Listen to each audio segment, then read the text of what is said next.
या देवी सर्वभूतेषु दयारूपेण संस्थिता नमस्तस्यै नमस्तस्यै नमस्तस्यै नमो नमः। या देवी सर्वभूतेषु लज्जारूपेण संस्थिता नमस्तस्यै नमस्तस्यै नमस्तस्यै नमो नमः। माँ दुर्गा की नौवीं शक्ति को सिद्धिदात्री कहते हैं। जैसा कि नाम से प्रकट है, वे सभी प्रकार की सिद्धियों को प्रदान करने वाली हैं। नौ दुर्गाओं में माँ सिद्धिदात्री अंतिम है।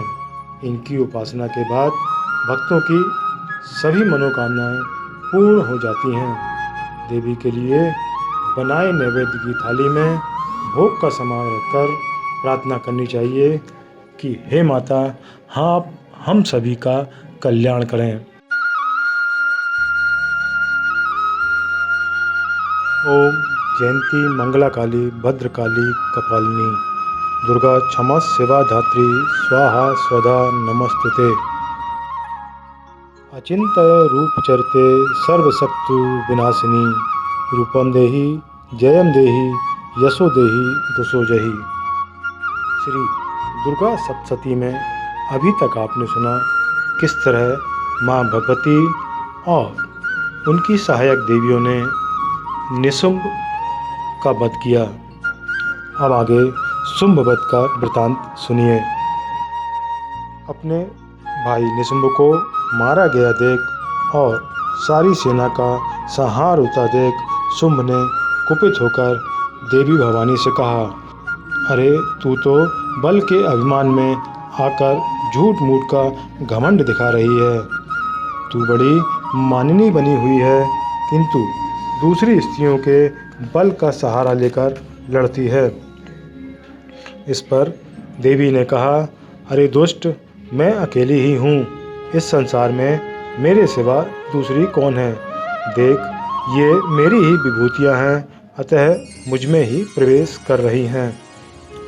तदंतर ब्राह्मणी आदि समस्त देवियाँ अंबिका देवी के शरीर में लीन हो गईं। उस समय केवल अंबिका देवी ही रण क्षेत्र में रह गईं।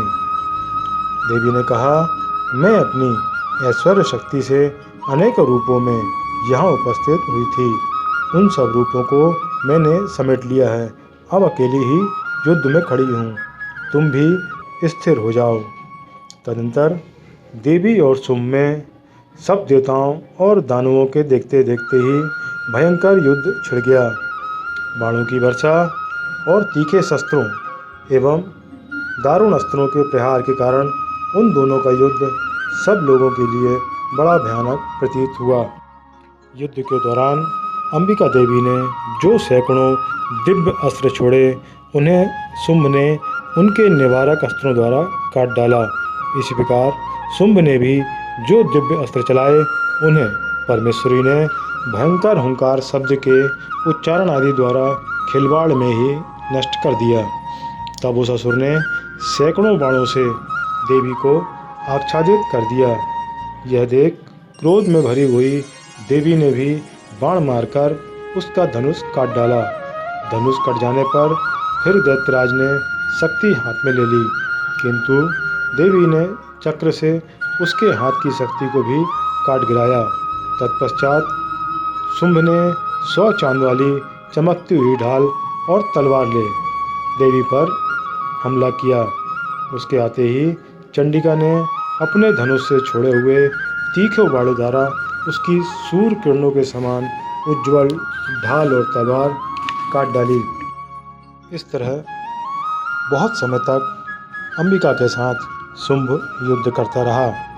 फिर अंबिका ने शुंभ को उठाकर घुमाया और आकाश से पृथ्वी पर पटक दिया। पटके जाने पर वह दुरात्मा दैत्य पुनः चंडिका का वध करने के लिए उनकी ओर वेग से दौड़ा। तब समस्त देशों के राजा शुंभ को अपनी ओर आते देख देवी ने त्रिशूल से उसकी छाती छेदकर उसे पृथ्वी पर गिरा दिया। देवी के शूल की धार से घायल होने पर उसके प्राण पखेरु उड़ गए और वह समुद्रों, द्वीपों और पर्वतों सहित समूची पृथ्वी को कपाता हुआ भूमि पर गिर पड़ा। तदंतर उस दुरात्मा के मारे जाने पर संपूर्ण जगत प्रसन्न एवं पूर्ण स्वस्थ हो गया।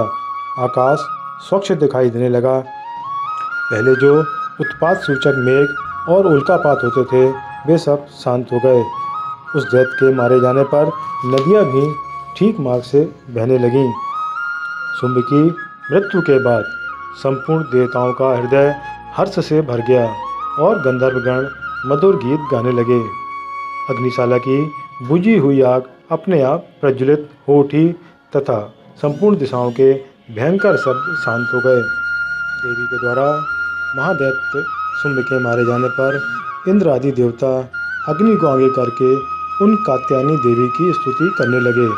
उस समय अभीष्ट की प्राप्ति होने से उनके मुख कमल दमक उठे और उनके प्रकाश से दिशाएं भी जगमगा उठी। देवताओं ने हर तरह से माता की स्तुति की और उन्हें प्रसन्न किया। तब माता ने देवताओं की स्तुति से प्रसन्न होकर कहा कि मैं वर देने को तैयार हूँ। तुम्हारे मन में जिसकी इच्छा हो वह वर मांग लो। तब देवता बोले, हे सर्वेश्वरी, आप इसी तरह तीनों लोकों की समस्त बाधाओं को शांत कर दिया करें और हमारे शत्रुओं का नाश करती रहें।